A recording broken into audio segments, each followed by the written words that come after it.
Отбасы банк арқылы оформить ететін ипотекалардың бірі жасыл ипотека. 2025 жылға өзгерістер енгізіліп жатыр.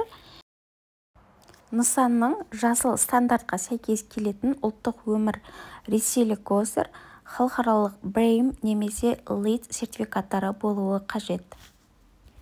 2025 жылы өзін ипотекалық бағдарламаларға енгізілген өзгерістермен ерекшеленіп жатыр. Бұрынғы шарттарға 20% қоясыз, 35 миллионға дейінгі үйді ала аласыз. Және жасыл категориясына сәйкес келетін үйден первичный, яғни жаңа салынып біткен квартираны ғана таңдай алатынсыз. Ал 2025 жылы енген өзгерістер 3 категорияда 3 түрлі процентпен ала алады.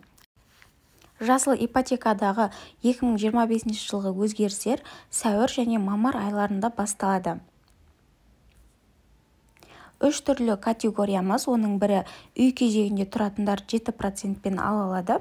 Оларға шаңырақ, бақыт отбасындағы үміткерлер қатыса алады.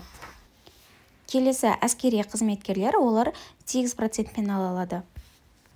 Үшінші категория ол қарапайым халықтар. Қазақстан Республикасының азаматтары және белгілі бір әлеуметтік категориясы жоқ адамдар 12%пен ала алады. Оған біздер жатамыз, яғни ешқандай категорияға жатпайтындар. Жасыл ипотека апрель-май айларында басталады деп жоспарлануда. Заранее депозиттеріңізді ашып дайындайсыздар.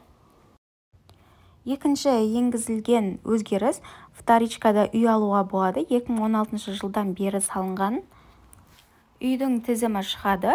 Алдын ала сол үйден таңдап ала аласыздар. Бұл видео сіздерге пайдалы болады деп ойлаймын. Менің арнама тіркеліп, комментарий жазып қолдап кетіңіздер.